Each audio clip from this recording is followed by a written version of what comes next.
बिस्मिल्लाहिर्रहमानिर्रहीम। अस्सलाम वालेकुम डियर स्टूडेंट्स, आज हम सीखेंगे 10th क्लास फ़िज़िक्स के एमसीक्यूज़ की सीरीज़ जो हम कर रहे हैं उसमें एमसीक्यू सीखेंगे। और आज ये पार्ट 4 है। इससे पहले 3 पार्ट मैं अपलोड कर चुका हूँ। तो इसमें जो हमारे पास एमसीक्यूज़ है वो देखें कि a certain pendulum has an iron bob when the iron bob is replaced with lead bob of the same size its time period will. इसमें वो ये कह रहे हैं कि एक सिंपल पेंडुलम है। सिंपल पेंडुलम जैसा कि आपको पता होगा, उसमें एक रस्सी सी होती है, स्ट्रिंग होती है और लास्ट पे एक मैस बंधा हुआ होता है जिसको हम बॉब बोलते हैं। तो वो कहता है अगर हम आयरन बॉब की जगह लेड का बॉब यूज़ करें तो उसके टाइम पीरियड पे क्या फ़र्क पड़ेगा। तो अगर हम टाइम पीरियड देखें सिंपल पेंडुलम का तो वो होता है जी T=2πL/g। इसमें अगर देखा जाए तो मैस जो है वो अफेक्ट यानी कि टाइम पीरियड जो है वो डिपेंड ही नहीं कर रहा मैस के ऊपर। ठीक है। सो यहाँ पर मैस चेंज करने से, चाहे वो आयरन का बॉब है, लेड का बॉब है या कोई भी है, ठीक है, तो उससे यानी कि टाइम के ऊपर कोई फ़र्क नहीं पड़ेगा उसके टाइम पीरियड के ऊपर। सो यहाँ पर हम कह सकते हैं time period of simple pendulum does not depend on the mass के ऊपर डिपेंड ही नहीं करता। सो यहाँ पर फिर क्या होगा जी, करेक्ट ऑप्शन ए है, स्टे द सेम। तो यही वही यानी कि टाइम पीरियड रहेगा।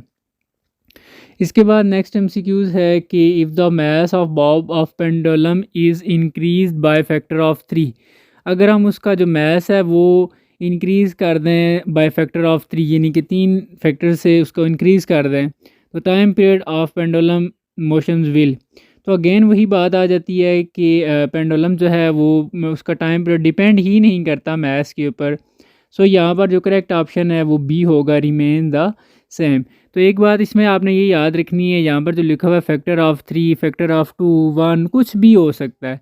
तो आपने ये चीज़ माइंड में रखनी है कि जो पीरियड है, टाइम पीरियड है सिंपल पेंडुलम का, वो डिपेंड नहीं करता मैथ्स के ऊपर, ठीक है, चाहे कुछ भी हो जाए। सो यहाँ पर ऑप्शन जो करेक्ट है वो आपको बी मिलेगा। ठीक है जी, रिमेन दी सेम, कंसेप्ट वही था। अच्छा जी, नेक्स्ट एमसीक्यूज़ है 13 के which of the following does not affect the period of the mass spring system. ये मैस स्प्रिंग सिस्टम है, ठीक है।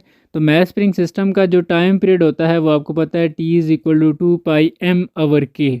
इसमें अगर देखा जाए तो मैस जो है वो अफेक्ट करता है टाइम पीरियड को। और उसके बाद दूसरा ऑप्शन स्प्रिंग कांस्टेंट है। अगर फार्मूले से देखें तो के से मुराद स्प्रिंग कांस्टेंट है और स्प्रिंग कांस्टेंट भी जो है अफेक्ट करेगा टाइम पीरियड को। और बाकी डी का ऑप्शन देखें तो all the above affect the period. तो लेकिन यहाँ पर एम्पलीट्यूड ऑफ वाइब्रेशन जो है उसका यहाँ पर टाइम पीरियड यानी कि मैस स्प्रिंग सिस्टम के साथ इसका कोई रिलेशन नहीं है। सो यहाँ पर करेक्ट ऑप्शन सी है, amplitude of vibration. Next MCQs 14 है। इसके बाद एक एमसीक्यूज़ आपको दूंगा, आप लोगों ने सॉल्व करके मुझे बताना होगा, ये चीज़ समझ लें।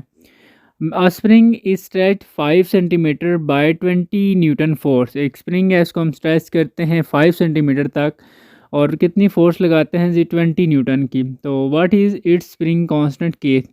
देखें सिंपल सा इसका फार्मूला है। पहले तो हम डाटा नोट करते हैं कि जो उसको स्ट्रेच किया गया है एक्स यानी कि उसको हम बोलेंगे, और ये 5 सेंटीमीटर है, उसको मीटर में कन्वर्ट कर लेंगे, 100 से डिवाइड करना है तो 0.05 मीटर आ जाएगा।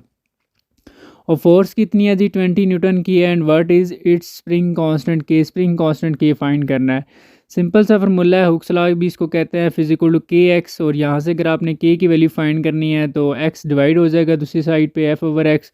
सो के इक्वल आ जाएगा F/x के। एफ आपके पास 20 है और एक्स आपके पास 0.05 है, डिवाइड करेंगे तो ये 400 आ जाएगा। ठीक है जी। तो इसका यूनिट फोर्स का देखें न्यूटन होता है और एक्स यानी कि एक डिस्टेंस है, डिस्प्लेसमेंट है, तो मीटर हो जाएगा, तो न्यूटन मीटर। तो यहाँ पर करेक्ट ऑप्शन बी है, 400 न्यूटन मीटर। अब आपको ये एक एमसीक्यू दे रहा हूँ, आप लोगों ने सॉल्व करके मुझे बताना है। ठीक है, आंसर कैसे लिखना है ये मैं आपको बता देता हूँ। देखें एफ दिया गया है, एक्स भी दिया गया है, के की वैल्यू फाइंड करनी है। बिल्कुल as it is same concept है जो ऊपर आपने अभी न्यूमेरिकल किया है, सॉरी एमसीक्यूज़ किया है। तो देखें आपने आंसर में कमेंट्स में ऐसे लिखना है, 15 लिखना है क्योंकि ये 15 एमसीक्यूज़ है और आगे डैश पड़ी हुई है, तो इससे मुराद ये है कि यहाँ पर जो भी ऑप्शन ठीक होगा, अगर ए ठीक है तो आपने 15A लिख देना है, बी ठीक है तो 15B, सी है तो 15C और डी है तो 15D लिख के मुझे बताना है। फिर मैं आपको बताऊँगा क्या आपने आंसर ठीक बताया या गलत बताया। तो अपना बहुत सारा ख्याल रखिएगा जी। अल्लाह हाफ़िज़।